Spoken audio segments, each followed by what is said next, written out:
Hello, and welcome to another episode of Biohacking with Brittany. I am so excited that you are listening. This is a place where I talk about holistic health and health optimization and women's health and female health and nutrition and like holistic living and just like so many different things kind of under one roof, under one podcast, but very much with the value that optimal health is best done from a holistic standpoint, meaning it includes like nutrition, lifestyle, supplements, sleep, stress management, some pharmaceuticals as needed, et cetera, environment. And so that's kind of like what we talk about here. So if you're new, welcome. And if you are an OG, thanks for coming back. I had a really funny, I guess kind of funny, a friend of mine sent my podcast to his aunt. And he sent me a message on Instagram yesterday and he's like, oh my gosh, my aunt loves your podcast. And I was like, just so cute. And I was like, oh my gosh, that's so funny. So shout out to all of the aunties and uncles out there listening. I hear you and I'm here to support you. Before I jump into today's episode, I actually want to just quickly bring this up and put this out there as it's something I'm thinking about. So I have a university degree. I studied international relations with a specialization in global health. And then I went back to school and I studied holistic nutrition, and I am a registered holistic nutritionist. And something that I've been thinking about in the last year or so is kind of going back to school. I don't want to say school because like I'm 29, you know what I mean? Like it's not really school anymore, but like studying again and getting more certifications and more education, let's say.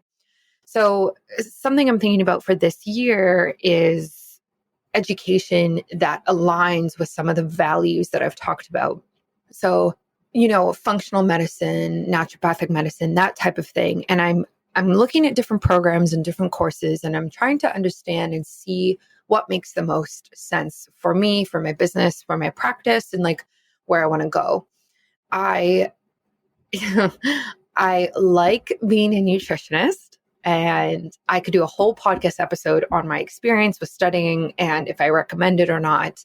That's not what I want to do right now. However, I think it's quite limiting in what it can do for people. And even when I was studying nutrition, I felt this way.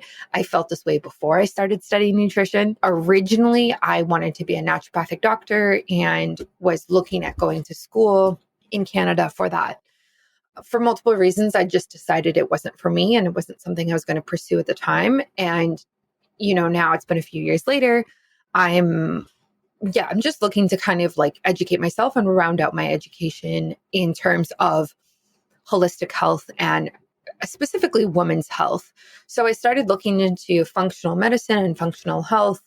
And there are a few different schools in the States, again, schools like institutions in the States that teach functional medicine. However, my issue is that, again, I don't know if I want to get some sort of broad degree or certification in functional medicine. I think I want to get something more specific that I can actually use when I'm creating my programs, my online programs, when I'm creating online guides, and all of these plans that I have that are going to be focused on women's health. So everything from like the menstrual cycle to cycle syncing to fertility to pregnancy, birth, postpartum, healthy children, that entire range of life, because that's where I'm at. And I think that's what resonates most with my audience. And that's what I'm most passionate about. So it makes sense to study more specifically than just like becoming a functional medicine practitioner. So I am looking right now into various women's health programs and female health programs. So if you are listening to this and you're like, I studied this program, it was fantastic, I did this online course, can you send me a message on Instagram and let me know what you studied and if you recommend it? I am open to various things. It definitely has to be in alignment, and it definitely has to be female focused and holistic focused, and also looking at the root cause of issues. So I don't want to, kind of like nutrition, like I don't I already studied nutrition. I am a nutritionist. Like I'm looking for something beyond that at this point. And so one of the schools that, the institutes that I found, which looks like, to be honest, one of the better ones that I've seen, is by Aviva Ram, who is a medical doctor, Dr. Aviva Ram. She's quite big on Instagram, to be honest. She's like almost 200,000 followers. And she has a women's functional and integrative medicine professional training program. I think it starts in September, which is kind of like meh timing for me, but I would wait if someone recommended it enough. But this is like very, very comprehensive, this program. So I'll link it in the show notes for like other people to take a look at, but it's designed for healthcare practitioners. It's not designed for like a consumer or a mother or a parent or anything like that. It's like you can be those things as well, but it's designed for like nutritionists or nurses or doctors or midwives, acupuncturists, that type of thing. So I'm looking at this program. It's, like I said, it's very comprehensive. I'm going to read some of the topics that it's on just so that you can let me know what you think. Okay. So it's very comprehensive. I'm just reading it through, but it does everything, right? So it does like mind, mood, sleep. It does HbA access. It does sleep. It does blood sugar imbalances, stress, hormones. Like I'm just looking at this, like obviously functional pathways because it's functional medicine, which I'm very interested in. And to be honest, I'm not well versed in it. So I'm very curious to learn about it. It does metabolism, blood sugar, women thyroid health. And then it also has like advanced principles and protocols. And this includes like weight, herbs, fibroids, fertility challenges, pregnancy, which I really want to get into, menopause, PCOS, endometriosis, PMS, cancer, eczema, autoimmune. I think this is likely the program that I'll study, but I also don't know a lot of people who've taken this program or anybody really. So if you've taken this program by Dr. Aviva Ram, please reach out to me. I would love to pick your brain on if you recommend it and if you think it is something that really advanced your knowledge and your career. I think I'm at a point where I am getting I'm getting asked to show up in the female health space. And I feel like I would like more education so that I can show up better. And therefore, this program kind of seems to fit that. But I'm also very open to other ideas. And as long as they're online, because I'm like low-key a digital nomad, so it has to kind of go with my lifestyle. That's my little update on where I'm at in life right now. Please send me your recommendations or reviews, whatever. A quick shout out to the sponsors of this week before we get going on this podcast episode. Bioptimizers. I am actually doing a full podcast episode with the CEO of Bioptimizers, and he's going to come on and talk all about sleep. So I love this. They have their new sleep supplement, which I use nightly. It's a powder. You add about like 4 teaspoons to a glass of water. And it has all of the melatonin precursors. And one of the things I'm going to talk to him about on our podcast is like, why is there no melatonin in it? And why are there melatonin precursors? Because so many people take melatonin, and I'm just really curious as to like what his take is on that, why their research and development show that it's better to take the precursors. So that episode is coming. Stay tuned for that. I love Bioptimizers. As I get ready to go to Costa Rica very, very soon, I am taking multiple of their products with me. So I'm taking their sleep supplement, like I just said. I'm taking their magnesium. It's always important to take magnesium when you travel, mostly because like it helps with stress, but also it helps with bowel movements. So like your diet changes so much, you're sitting on a plane for so long, like there's, things just aren't as regular typically. And so magnesium really does help with that. And I'm also taking their digestive enzymes. So as much as I like to try and avoid gluten and dairy and sugar and things like that, it happens where I eat it, and I take digestive enzymes to really mitigate the negative effects of that. So I love their products. I recommend them to everybody. Please, you can find this in the show notes. Take a look if you're interested in this. And also a shout out to spermidine. I have been taking spermidine for quite a long time now, actually. This is the longest I've ever taken it consistently, because I really wanted to work on activating autophagy within my body, which is the cellular cleanup process. And also, I really wanted to grow my hair and nails for my wedding and for Costa Rica. So looking back at how short my hair was, I think I cut it in August last year. It's grown so much and there's so many new hairs. And one of the things that I do contribute to that is spermidine. I take 2 a day, like I said, and I really, really do value this. I think it's one of the most biohacker supplements on the market. So if you're somebody who really does value autophagy, cellular health in general, I really, really recommend you get on spermidine. I've done a whole podcast on it before, but I will link it in the show notes. And as I said, everything's on my shop page. You can go to it and use my discount codes. It's typically biohacking Brittany in capitals, and you can get a discount. I hope you enjoy this episode. This one is really cool. We kind of went very deep on this episode. We were talking a lot about like Chinese herbs and tonic herbs. And we also talked a lot about just kind of life in general, the way that biohacking can kind of be used as a band-aid approach. Basically anything can be used as a band-aid approach. And we talk more about like the philosophy behind Western medicine versus not Western medicine and kind of the lifestyle cycle that we're all in right now. It was really interesting because I didn't really expect us to go there, but I really did value the conversation and it was very, very insightful. So enjoy this episode. I think you're going to get a lot out of it as you hear us like candidly speak about these big topics of like raising children and like where do you raise kids these days that you feel like you are living in a society that reflects your values, like just tough conversations that don't necessarily have an end answer, but that do need to happen. So enjoy this episode and stay tuned next week for another one.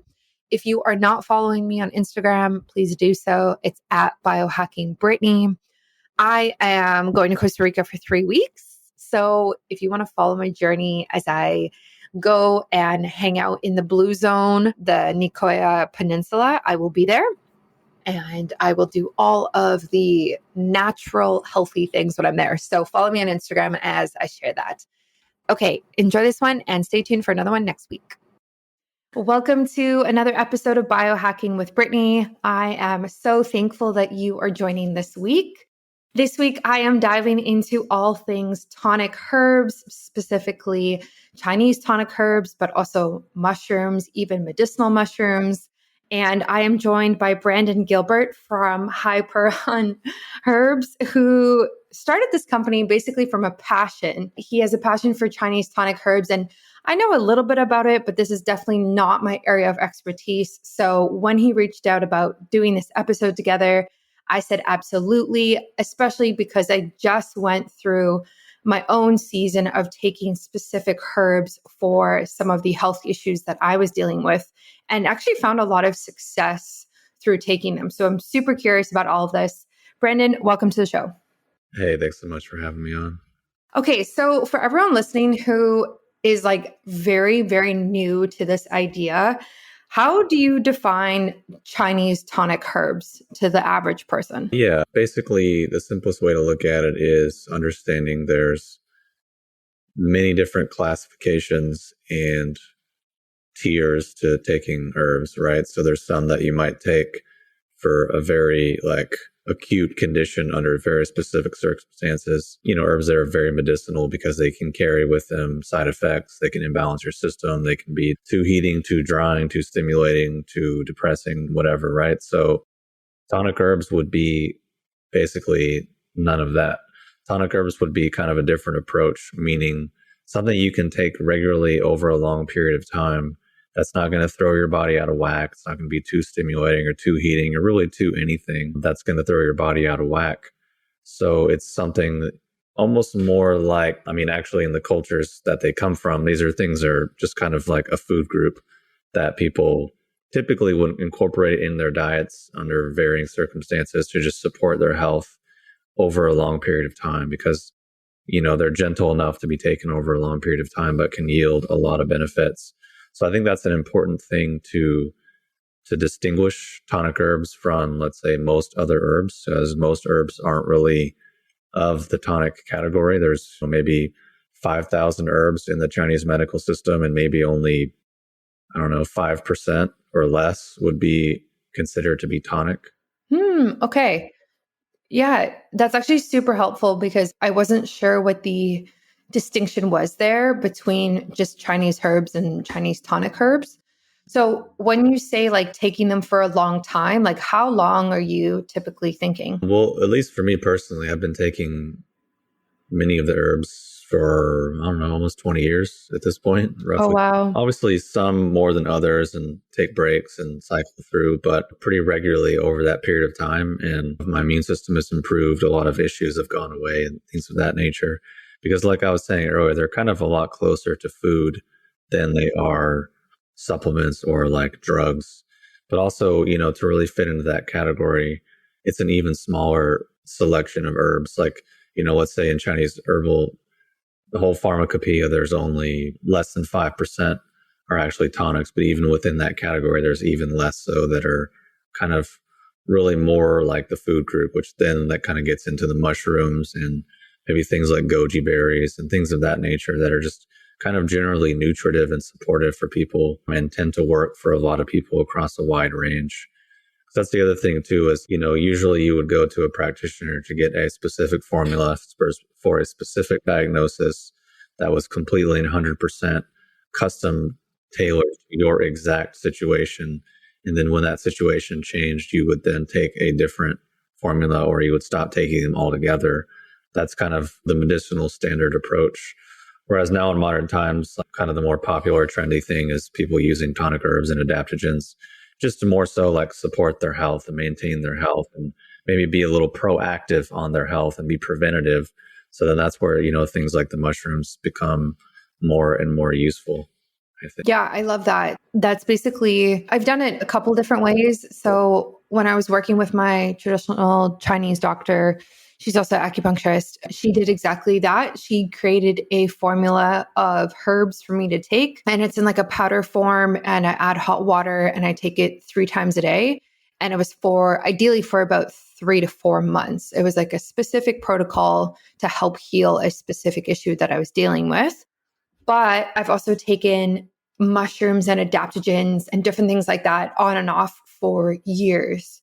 So I guess like those types of things like reishi, lion's mane, those types of mushrooms are considered like in this tonic umbrella that you're talking about.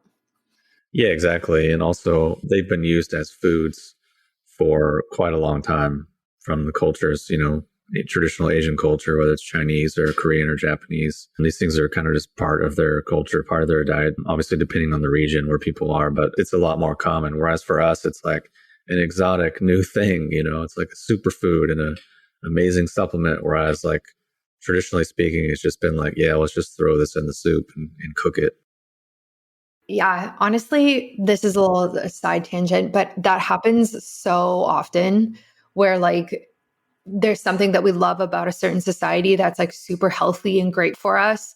So we take it and we figure out how to make a product out of it and then we sell it to everybody and everybody becomes obsessed with it. Whereas like the culture that it originally came from, it's like usually practiced pretty differently. It's usually taken in a different form. It's usually more holistic in nature. And we kind of just extract what we think is like the potent molecule. And then we kind of like make a product out of it. And I think when I think about this like type of thing that happens, I think a lot about things like ayahuasca is like a prime example. Is like ayahuasca is this beautiful tradition that happens in like Central and South America. And there's a shaman and it's a ritual and it's for days. And there's so much authenticity that goes with it. And it's such a cultural thing. And now in LA, you can like go to an Airbnb and do ayahuasca with people. And it's like a fun Friday night. And I'm like, what? Like, part of me, no, this does not work. Yeah, that's a really big it's a really big thing that you're pointing out there, and it's not a new phenomena. I think this has been what the West has been doing since they encountered Eastern things from the beginning. I mean, and it just the more you look at it, kind of the worse it gets. At least in my opinion, it's something I talk about quite a lot in my YouTube channel and many videos that I make. But I mean, the end of the day, it's the world we live in. It's the world we grew up in. It's the system that we all are a part of. So it's like kind of just have to try to do the best you can and maybe carve out, your piece of it that at least reflects your morals or your beliefs, to whatever degree you can. Yeah. No, I think you're totally right. Like, I think it's a rabbit hole to go down because essentially it's just like a cultural appropriation. But at the same time, obviously, we want to get benefits and health benefits from these different practices or supplements or this type of thing. But I think there just needs to be maybe a bit more respect to the actual culture where it came from. But it sounds like you are definitely open to that. And you, just like you said, like you just talk about it on your YouTube channel, which I really love. And I'm really happy that you do that because this is like such an important thing for that is like, how do we educate people on Chinese tonic herbs when I'm not from the Chinese culture? I don't know, but I also do want the benefits from it. So how do you typically start to like educate your audience on this when they're kind of new to it? I mean, in some ways, you just kind of have to meet people where they're at, of course. Some people really have no interest. They don't care about anything other than just the benefits, which is why, I have a company and I have products and they can just get from A to B as quickly as possible. But then I also have a blog and a YouTube channel that stretches back, well over a decade. So if they want to go deeper on a subject, it's there if they have the interest. But at least for me, that's, I've been studying Eastern philosophy since I was like 13 or 14. My mindset is always to find the best, find the most authentic, find the most effective. And I just always have this drive, whether it's a mental defect or what, I just have that no matter what I do. I just have to push and try to get to the absolute best of it that I can. So at least for anything like traditional Chinese arts and internal arts and Chinese medicine and these types of things, I started where everyone starts with just, what you can find on the internet or what you can find on books. And then I very quickly realized a lot of that was actually not particularly correct or very useful or particularly what I realized is that stuff is just kind of like preschool level of understanding of the subject. And I think generally speaking, that's where we're not even there yet, at least culturally, like we're still not even at the preschool level of understanding. So I typically find, at least in my experience, a significant amount of resistance and conflict to my perspective because I try to move the conversation beyond that. And a lot of people don't want to, but I just do that because at least for me, it's been my life's passion since I was about 13 or 14. And I've been lucky to have a lot of really skilled practitioners and teachers of the many different arts that have kind of opened doors for me and helped me actually learn. And then also me putting in 3 hours a day, every day, training various internal arts to shift my nervous system, to shift my organism over closer to the frequency or closer to the mindset that created the traditions and created the mindsets and philosophies from Chinese philosophy and whatever. So that's kind of my goal, my aim, my intention from the beginning. That kind of obviously informs everything that I do, which is why, at least for creating products and having a company, my approach is a little more holistic and really not very, it's just a bit different than how most companies go about it. And it's also just like I've been doing it since 2000. Well, I've had Hyperion since 2010. In 2010, like you really couldn't get mushrooms. You really couldn't get Chinese herbs in high quality. Like they weren't trendy. It wasn't a thing. There wasn't mushroom coffee. You couldn't go to Whole Foods or any store and get this. Like it was not a thing. Whereas now it's like a big trend. And I can think of at least a dozen companies that completely and utterly just copied exactly what I was doing, whether it's copying and pasting text from my website, literally taking product images, taking the exact products that I have, like that degree of copying all the way to just like, oh, I see this guy doing this business model, I'm going to do it too. And I mean, that's cool. That's just how life goes. I mean, it's the nature of doing anything, but it's just been wild to watch and observe over the last 13 years. But then I just see people, they don't have the foundation. They don't have the frameworks. They don't have the actual skill sets that inform a lot of this stuff. So it's just been interesting to watch. That's all I can say. Yeah. Oh, I can imagine. I see it a lot now as well. I forget who I was talking to, but we were kind of talking about this. We were talking about adaptogens in general and even how those are just kind of like added into everything now. And it's become such a like selling point of like have this adaptogenic chocolate. And I'm like, I don't need adaptogens in my chocolate. This is just, it's getting out of hand. Like, it's just like, why? You know what I mean? So I understand. And it's really cool that you've have such a history with this and creating content around this. And it's wild that people have literally just copied your stuff, your words and your products. Like, I don't know how you found them, but I'm glad that you did. And I hope you did something about it. Oh no, definitely not. I mean, it's just like I said, it's part of life. It's part of business. Yeah. And on the flip side, I'm just glad to see the industry growing. Glad to see more people getting interested in it. More people, wanting to be proactive about their health and whatever. So I mean, I'm not mad about it, but I mean, I can't tell you how many people that have reached out to me over the years who are like, "Hey, I love what you're doing. Can you tell me your suppliers, or can you hook me up with some suppliers so I can start my own company?" I'm just like, dude, what? I'm like, how? I'm just like, well, or you could do what I did, which is live in poverty for most of your life and then spend 80 hours a week working and learning and trying to figure something out and then failing miserably. And then finally something works. And then you lift yourself out of poverty. Like, you could try that. And then I'll be happy to share some secrets with you. But so I don't know, but it's just part of life. I mean, I'm not mad about it. It's just how things go. But like I said, glad to see the industry's growing and people are getting more interested in their health and wanting to be more proactive. Yeah. I mean, it's also just such a compliment to you, right? Like, anytime anyone copies somebody, it's such a compliment of they respect you enough to try and do it themselves. So, and like you said, like, it's growing, which is a good thing. And I think, as common as it seems to people who are in the health industry, mainstream wise, it's still actually not at that point. Like, Yeah, there's not even still, close. yeah, exactly. Like, the average person, if heard this discussion, they'd be like, I have no idea what you're talking about. You know what I mean? Like, it would be Yeah, kind of absolutely. these new words and like these new ideas. So I do understand where you're coming from. So when people come to you or, watch your content, what are their like main health issues? Are there any common threads that you've like seen over the years? Yeah, definitely. I mean, I think for most people, it's just stress, stress, low energy, anxiety, depression. I mean, that's just the cluster that affects so many people. And then I think that's the underlying issue. And then that can manifest in a lot of different ways, of course. Because I mean, if you're really anxious and your nervous system's really wound up, that throws off your gut. It throws off your gut. It throws off your hormones, blah, blah, blah. So it's like, it can spiral into a lot of things. But I think at the core, that's really the stuff that it comes down to. Yeah, a lot of people struggle with stress. I mean, obviously, like, even in our world, even in like, I'm in Canada. I don't know. I think, are you in the States? I'm assuming you're in the States. Yeah, I'm in outside of Portland, Oregon. Yeah, yeah. So I'm just up the coast. I'm in Vancouver in Canada.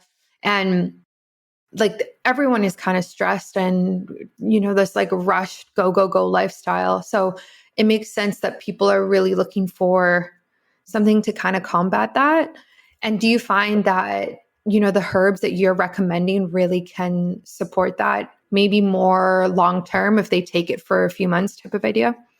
Yeah, absolutely. I mean, things like gynostemma and reishi and cordyceps can really be life changing for a lot of people. And I get a lot of emails from, customers and clients that are just like, this stuff's incredible. And on the flip side, I get a lot of upset, angry emails from customers if my products go out of stock because they're like, dude, I need this. Like, I need this. I ran out. Like, I need reishi now. Like, when can you get it back? I'm like, oh, I'm sorry, man. Like, it's going to be a couple of weeks. Like, they're like, oh, shoot, what am I going to do? I don't have reishi. So I think for a lot of people, it really helps them, and those herbs also really helped me quite a lot, especially early on in my health journey when I was really trying to overcome a lot of different things.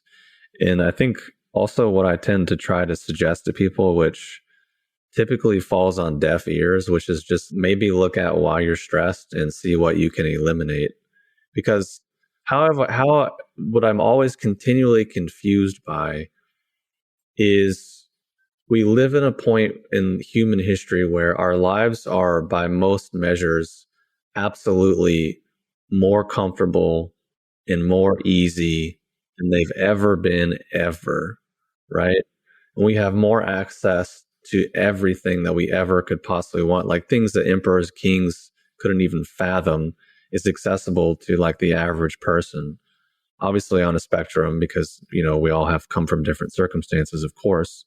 But so I see this, but then I see people just, oh, I don't have any time. I'm so stressed. I'm so busy. I have so much going on. And I'm like, dude, you work 9 to 5 at a job that doesn't even really require much of you, which I don't say that to put anyone down. I'm just saying, like, as a contrast, like I have friends that run multiple companies.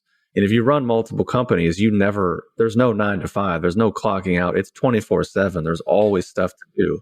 And they have kids and they have a family and they have hobbies. So I'm like, I see them, they have way more going on, way more legitimate pressure, way more legitimate stress, but they're able to deal with it and navigate it.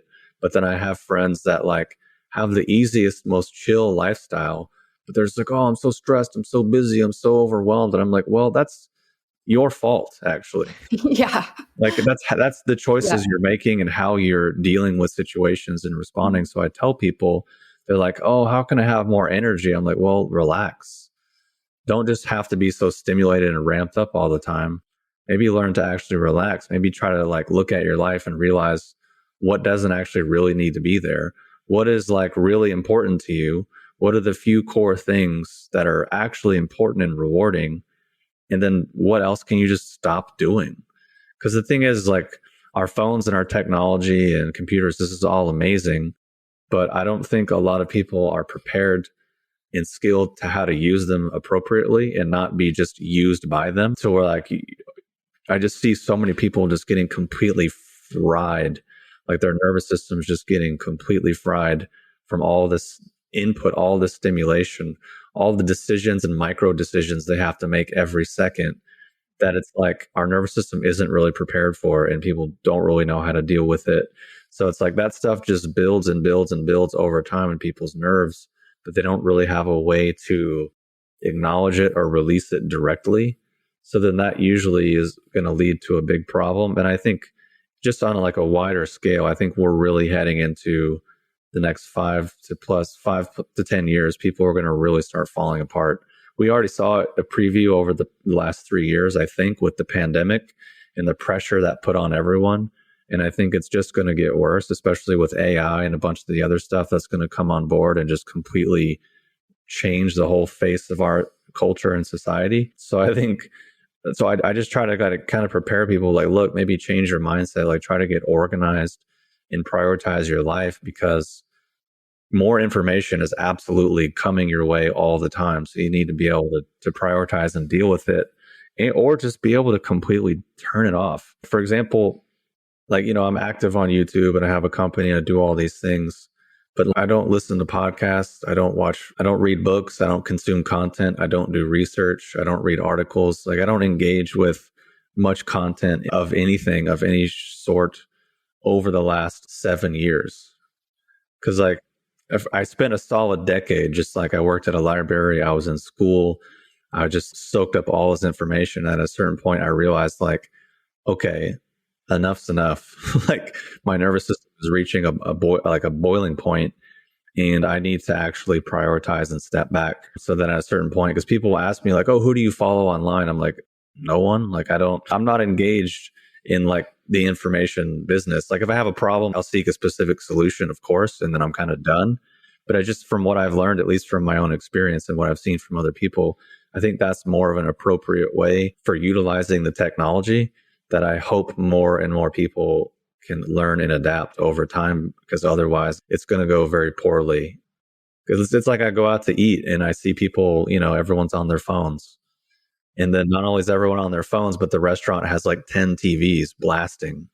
And I'm just like, and on top of that, there's music playing. And I'm just like, how do we get to this point to where people can't just sit here and eat?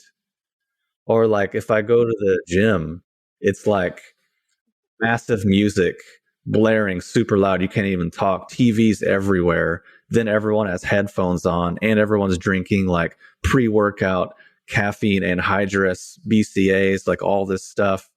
And they're watching all this motivational content online, and they have a coach and a trainer, and they're videoing their journey. And I'm just like, dude, you have to do all of this just to like walk on the treadmill.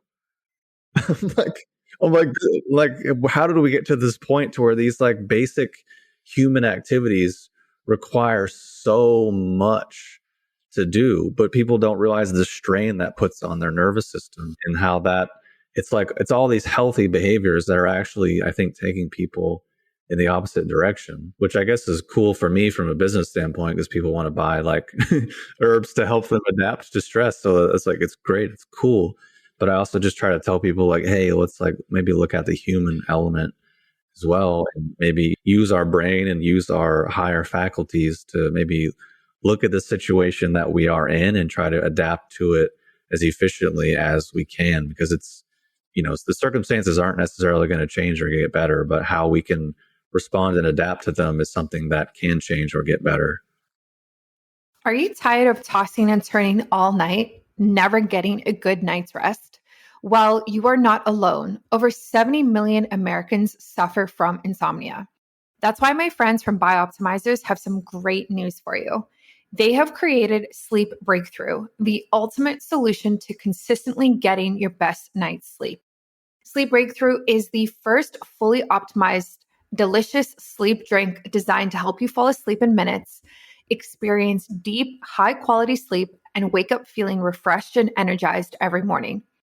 If you happen to wake up in the middle of the night, Sleep Breakthrough will help you fall back to sleep in no time. This means you can say goodbye to lying awake in bed, stressing about when you'll finally drift off.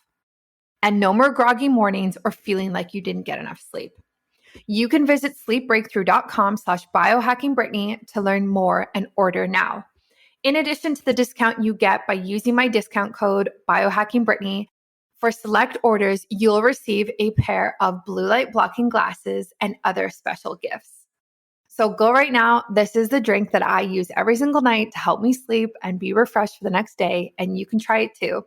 This is a limited time offer, so don't wait and go to sleepbreakthrough.com/biohackingbrittany. I will also put this in the show notes and on my website, so it's really easy for you to find. Yeah, I relate to so much of what you talked about. So much. Like as a biohacker, I don't even know where I was. I was thinking about this. I was talking about this. We do so many things to like hack our health or bring in these healthy habits. But if we actually just lived a much simpler life, we probably wouldn't need to do all of these things. And we would probably be healthier than we are right now. Yeah. And that's like a very like sobering thought, because it's just kind of like, what's the point? Like, you know what I mean? Like, yeah, it's like, what's the point in, using red light therapy every day? Like, why don't you just go out in the sun and like actually get some UVs on your skin and feel good that way, instead of like using this device that's obviously also emitting EMF? And like, I'm kind of on the fence of both types of ways of living, because I understand that's not possible for everybody. Exactly. Both ways aren't possible for everyone, but I think so many people are overstimulated, and I include myself in that. Like when I'm overstimulated, I'm so irritated. I'm irritated at everyone. I'm irritated at myself. And it's because I've been on my computer, on my phone all day. And then I watch Netflix at night. And then there's just no like time to just like be a human without electronic interference. And so that's why in the mornings I go and I walk my dog to the ocean, or like I go for hikes, and I like exercise more outdoors now than I do in a gym, because even though I might not be like weightlifting like this impressive amount, or, doing something, I don't know, whatever else that is impressive, like I actually feel better. Like I feel better. Absolutely. Going for a walk in the forest for an hour than I do on a treadmill going uphill, even if I burn more calories in the gym. So yeah.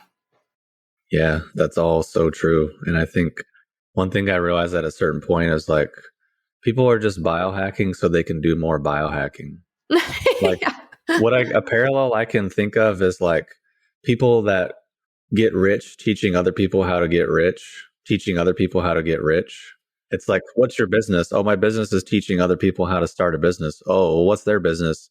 To teach other people how to start a business that teaches other people how to start a business. So I was like, oh, okay. It's basically this just like which it's not to knock it, because it's like you were saying, for some people, you just we all have to do the best we can. Some things are practical. Some things it's like, well, this is all I can do, so this is going to be beneficial, of course.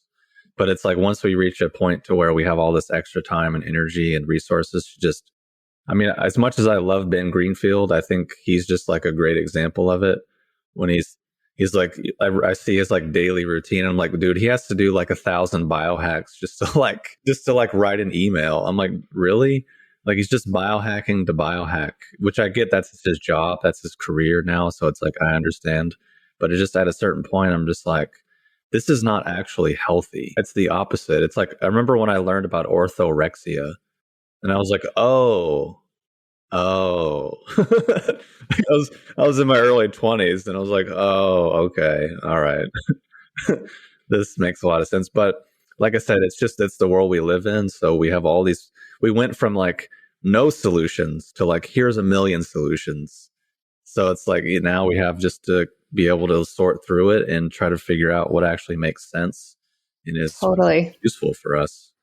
Yeah. The crazy thing is like we have all of these solutions, including like herbs and biohacks, but we have all of these health issues. So it's not like we're a healthier society right now. I mean, I guess we are from one standpoint of like, we're not dying from different plagues as much as maybe we did at one point. But like chronic illness and things like infertility and those types of things are increasing. And so it's like, if we have these solutions, like, why aren't they working? Yeah. No, that's so spot on. Yeah. And then when you try and explain to people, it's like, okay, the best biohacks in life are actually free. So go outside, get some negative ions, go for a walk, get in nature, get sunlight, sleep properly. People, they just roll their eyes. You know what I mean? They start yawning. They're like, I don't care about this. Like, it's not sexy to try and sell a healthy lifestyle. They want to know like what device to buy. So you're like, okay, well, I told you what to do. I mean, it just reminds me of this reflex that I saw in myself pretty early on in my journey where the things that I actually needed to do, I didn't want to do. And I just see it when I talk to people or work with people where the thing that's actually good for them is the thing they actually don't want to do. But usually the thing that is bad for them is the thing they want to do. It's like doing Mm. things that are positive are actually usually kind of boring or very uncomfortable.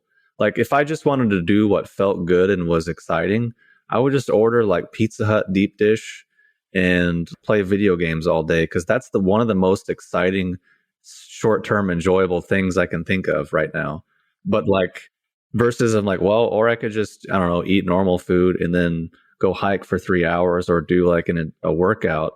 That's more boring. It's not actually that rewarding or interesting. So I understand that reflex in people. I think it's something that we all have, and it's something that I've tried to weed out in myself, at least to some degree. But it's funny you mentioned that earlier because I actually made a video, I think last month, that was pretty much the exact point that you just made, but it was towards like the therapy and self help and kind of spirituality world, where I was like, look, the hippie movement or whatever started in the 60s in America and, was supposed to be this revolution of consciousness and progression and all these things and introduced all these ideas and concepts and modalities and traditions to our culture. And I'm like, at what point are people going to realize that maybe they got some things wrong? Because now we are, 40, 60 years later, and people are more mentally unwell, more mentally distressed than ever before, but they're doing more of those things than ever before. I'm just like, look, guys, like maybe something's off. But again, that stuff is boring. That's uninteresting. But if I made a video that was like, take these 39 supplements, people like will get way more views. Like sometimes I make videos as a joke just to check in and see where people are. And the views will be like exponentially greater, but Oh I'm my just doing the gosh. video as like a versus the real stuff that's actually helpful and beneficial. It's like crickets. But I mean, that's just human nature. We all, for whatever reason, have that reflex. I think it's so hard. It's just so hard. Like I work online. I have an online business. Like I'm a content creator. My partner, like my fiance, he works online as well. And we can work anywhere in the world, actually. So we talk a lot about like, do we actually want to live in America, like in Canada anymore? I'm, especially now as we start to talk about like having kids, I think it's like really changed my perspective, because I'm like, I don't want my kid to be like the kids that I'm seeing today, addicted to their iPads. You take the iPad away and the kid loses their mind. It's like such an addiction. And I just worry. I worry for the next generations that are coming. Like, I didn't grow up with tech. Like, yeah, we had a TV, but like, I got my first cell phone when I was like, I don't know, 15 or something. You know what I mean? Like, it's just, kids with iPhones at the age of 8, like, really worries me. And then, yeah, so part of me is like, okay, well, maybe we move to the beach in Costa Rica and like, we just tap out of this lifestyle because I'm like, I would just naturally be biohacking every day because that's the kind of lifestyle that you would lead down there. So, but obviously, that's not the solution for everyone. Oh, there's so many mixed thoughts and contradicting thoughts about this stuff. It's really tough at this point. I mean, there's definitely a big case to be made for relocating, because I mean, in many, which is very sad, because in many ways America is an extremely amazing, great place, which is why I think people from all over the world do literally anything they can to try and get in here. It's just kind of unfortunate, the downturn that we've seen, and especially having kids. Like, that's just so concerning and so crazy to me. And I mean, I have friends who, like, I don't even think they really talk to their kids, because it's like everyone comes home from work and school and immediately TV and phones. And at the dinner, everyone's on their phones and the kids can't wait to go get on their iPads. And then, of course, their kids are developing behavioral issues. Their kids, like, don't respect them. They don't have any sense of responsibility, like normal kid stuff, but worse, I think. And I'm just like, I think that's the biggest thing that's going to really harm people and does harm people, is that human element. Because one thing I realized early on is, at least for myself, a lot of the things that I was seeking externally through stimulation, I actually should have been getting from my close relationships. Like, those things should be providing a lot of the nourishment and satisfaction and like positive feelings, to put it simply, that you're seeking. And then maybe your work is something that you find rewarding. So that's, another thing. Like, these basic life, it's like we've been saying, these basic life things is kind of what should be really stimulating and motivating people. But now everything's outsourced to social media and, all these other things, which, of course, it's a great tool. It's an amazing resource. But again, I don't know that we really know how to use it appropriately. And especially for these younger generations, it's just ridiculous. I mean, I have friends that have younger siblings. These kids are 9, 10, 11, and they already are watching porn and like stuff like that. Wow. And and they're introduced to it and it's normalized, like, at that early age. And I was like, oh my God, so I see exactly what you're saying about, do I really want to put my kids in this situation? Especially if your kids are going to try to eat healthy and just eat normal food and have normal things. Like, they're going to be outcasts. They're going to be, socially isolated. They're going to be made fun of, like all these weird things, especially as things get more crazy. So yeah, I totally hear where you're coming from on that. Yeah, it honestly it kind of just feels like an uphill battle at this point. Like, I do love Canada, and like I was originally born in South Africa. My family immigrated here and I'm a citizen and all these things. And like, there is a lot of opportunity here in the infrastructure and like, obviously, like the schooling systems and that type of thing. But when I think one of your top values is like optimal health, we'll call it, it's hard to kind of see how that would actually play out in a day-to-day life having a kid here now. And so I don't know. I'm just at this weird point in life where I'm not sure what I'm going to do, because I don't want to have a kid who's addicted to screens and like low key doesn't like me.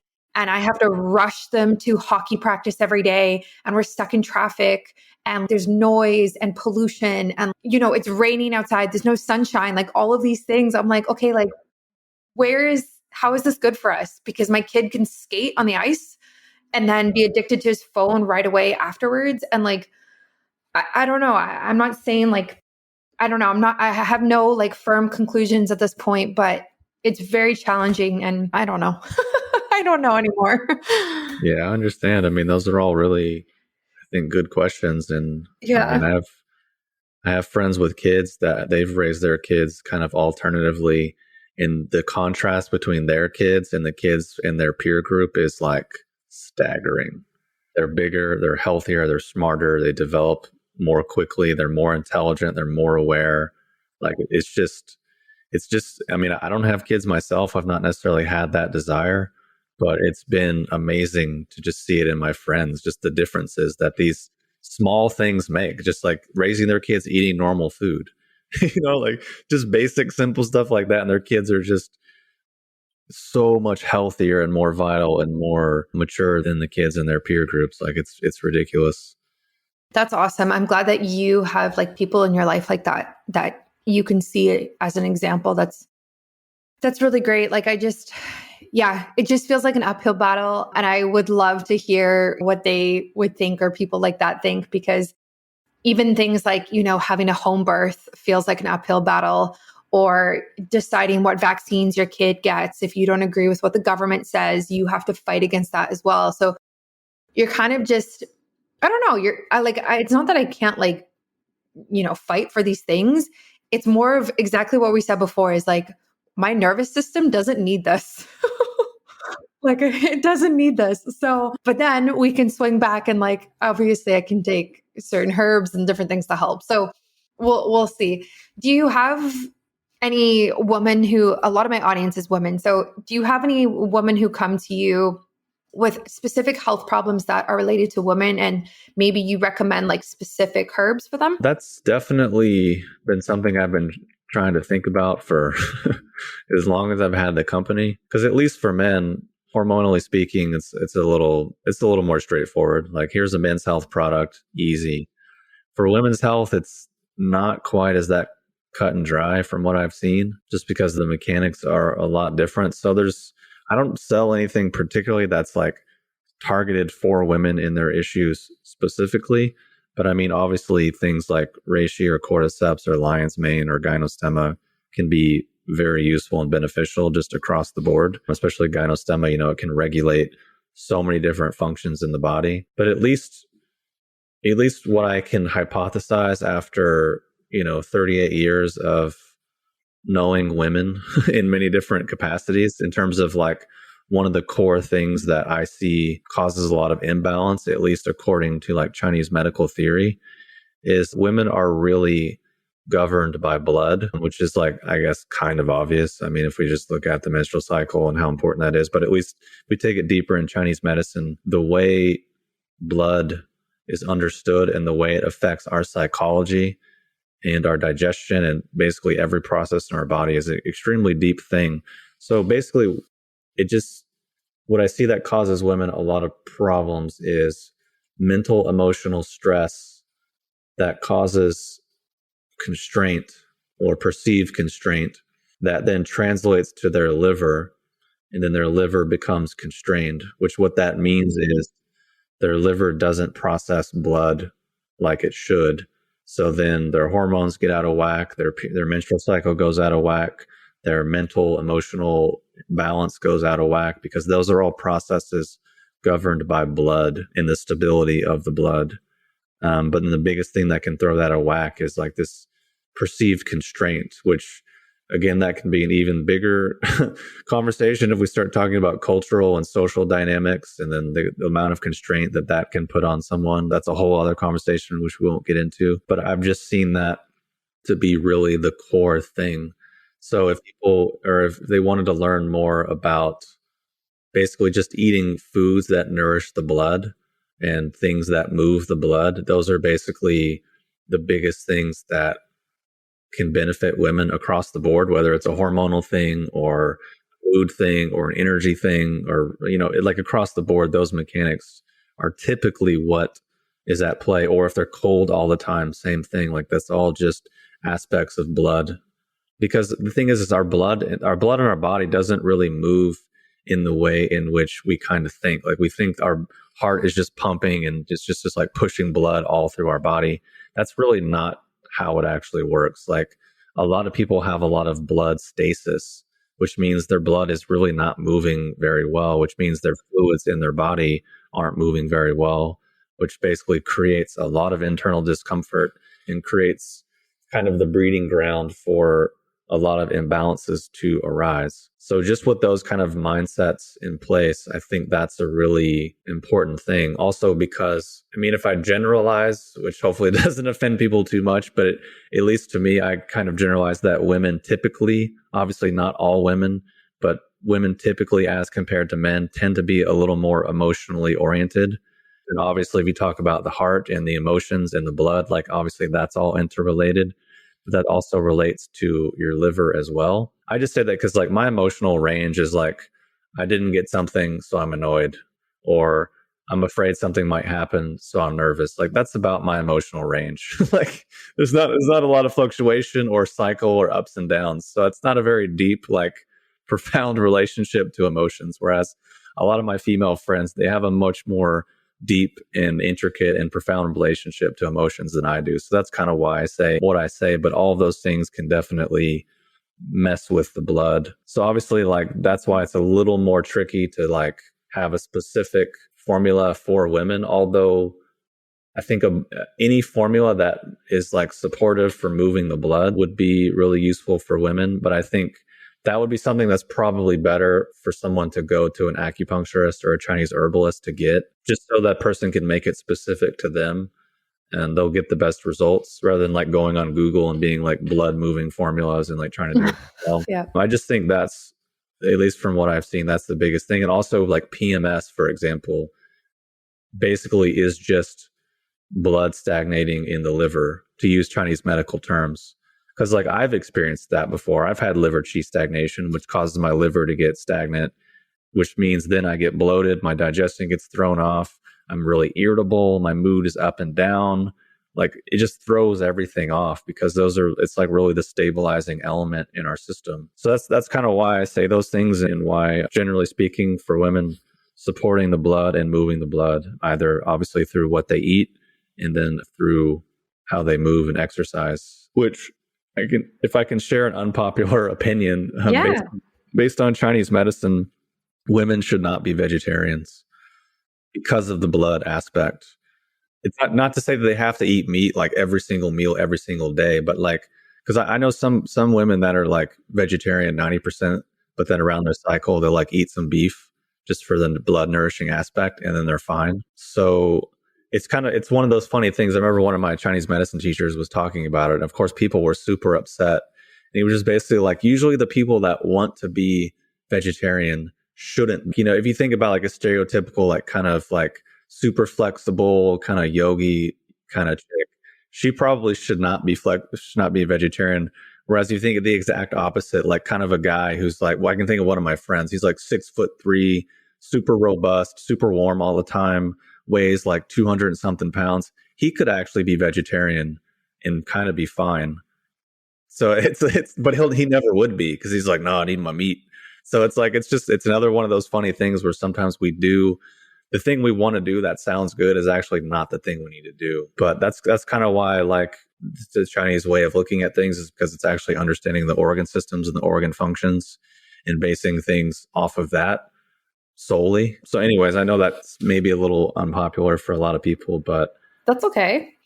Yeah. I don't think there's a lot of vegetarian biohackers, to be honest. Like, that's great. I'm very happy. I just don't.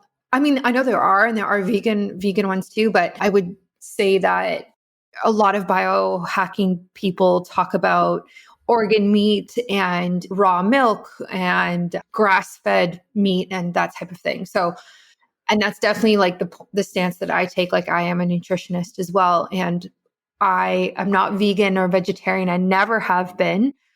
And all of my friends and clients that have been at one point and like their women have said, I was so tired. I was so irritated during that time. I hated everybody. They just didn't kind of feel that like life force. It's like a very Chinese term, life force, right? Like they just didn't feel that, like they didn't feel good. They didn't feel good. And so I don't know, I agree with that, but to each their own. As a biohacker and somebody who is just super into health, especially on a cellular level, I really, really value autophagy. And there's different ways to trigger autophagy, like fasting. But as someone who, is very wary of her hormones and menstrual cycle right now, fasting every single day isn't something I am currently looking at doing.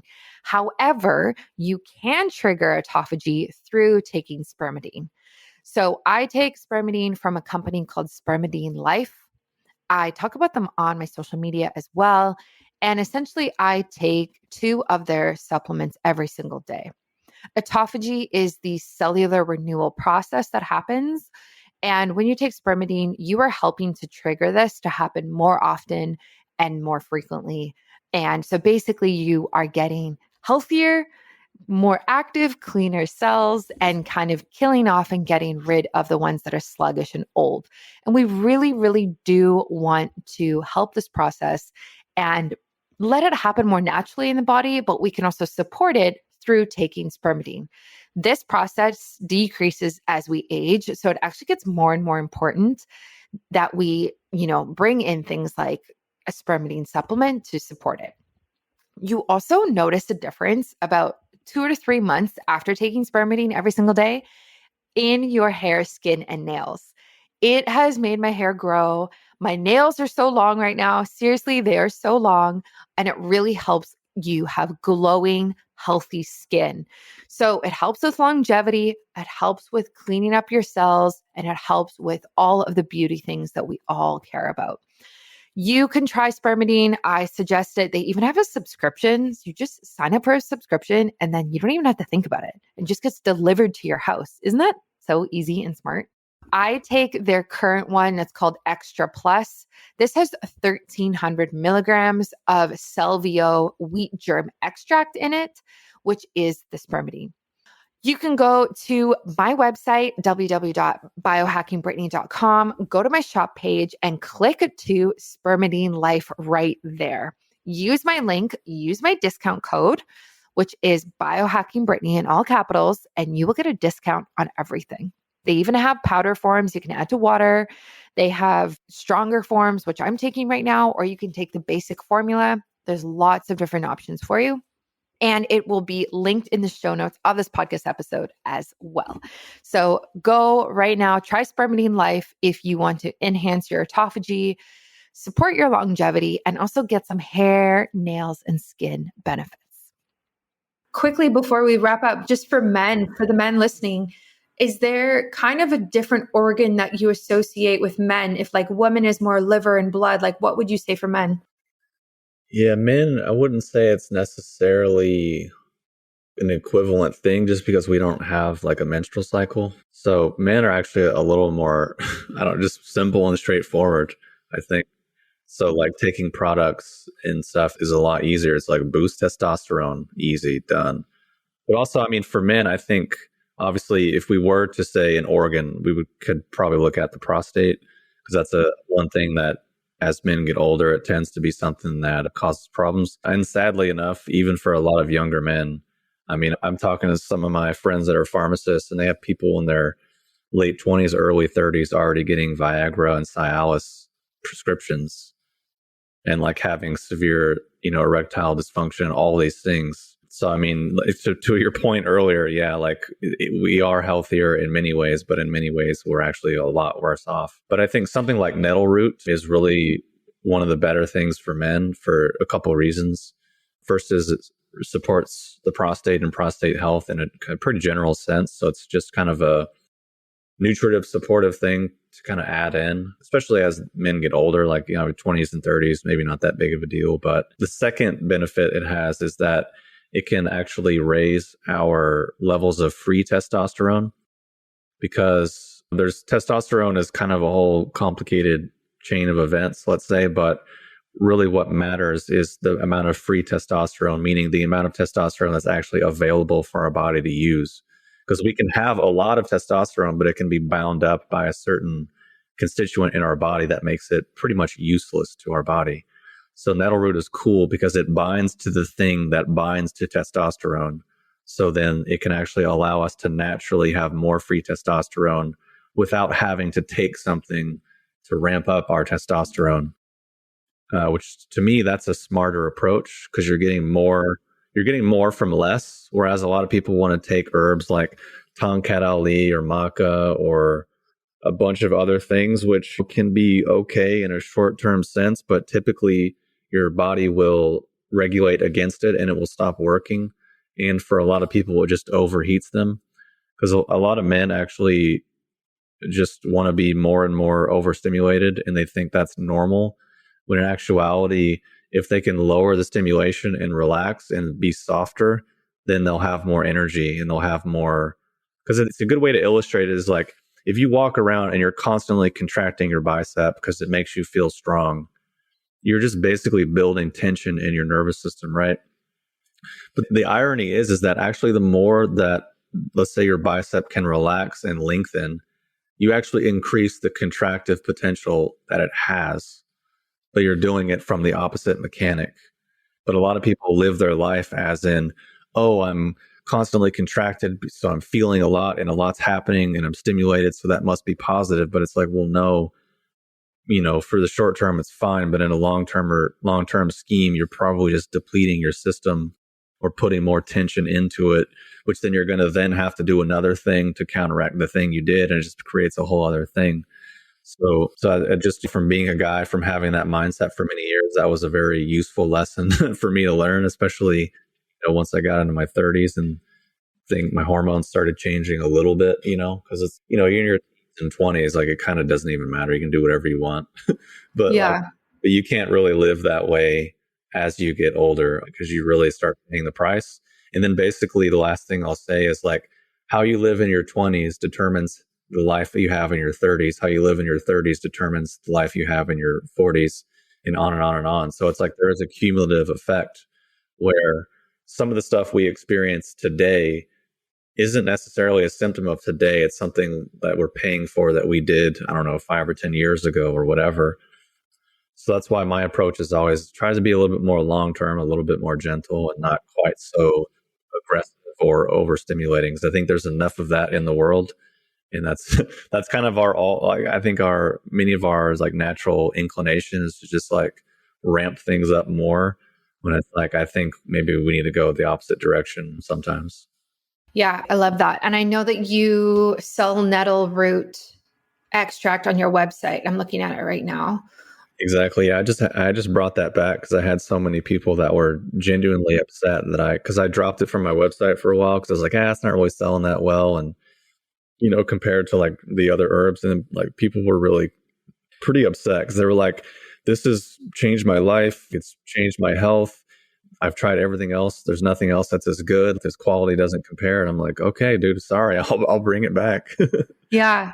And for men who are taking that, you just recommend like a teaspoon a day type of idea, or how much do you recommend? For all of my powdered extracts, like quarter teaspoon is pretty much all you need because they're all quite concentrated and potent. So the dosage is pretty low. Some people do take more, but I just always recommend start with less. And if you get the benefit from a quarter teaspoon, then you don't really need to take a whole teaspoon. So people just can kind of just judge, kind of based on their own experience and how they're feeling.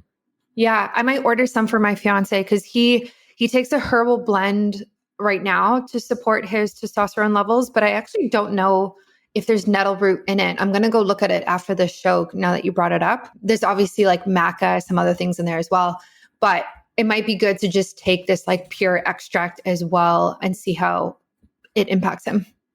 Yeah, it's great. When I take the nettle root, I typically notice it after a couple of days. At least for me, let's just say increases my libido and to a pretty noticeable degree. Not that I necessarily was looking for that benefit, but that's also why I don't really take it that much. And it's also different than something like maca and many of the other things that people take for their hormones, because your body will, like, those products will basically stop working at a certain point because they're working on your endocrine system to such a strong degree that your system just kind of like rejects it at a certain point. So you kind of have to cycle them, and it's a whole other thing. Whereas nettle root, it's a little more nutritive and doesn't have those sort of like side effects. Yeah, I've heard that about quite a few different herbs and adaptogens. Actually, it's like taking a break from them, cycling them. It's not the type of thing you want to be on the same one for years, which is a lot of us just want to take a pill for the rest of our life and not think about it again. This is not the case. So if people want to try the nettle root extract or some of the other products that you have, where can they do that and where can they find you? Yeah, absolutely. So my main website is hyperionherbs.com. And then people have questions about anything or need guidance or want to learn more about anything we talked about here, they can definitely contact me there and I'll get back to them. And if they want to learn more about any of the other kind of random stuff that I talk about, they can go to my YouTube channel, which is hyperiontv.com. And there's over 700 videos on that channel at this point now, covering a wide range of subjects. So those are the two places. Also on Instagram at Hyperion Herbs. And that's it. That's where I'm at. That's awesome. I will link all of that in the show notes for everybody, as well as my website, so they can find you super easily. Thank you so much for coming on. This was such a great discussion, and I really appreciate you sharing your insights with us. Yeah, thanks so much for having me on. I appreciate the opportunity.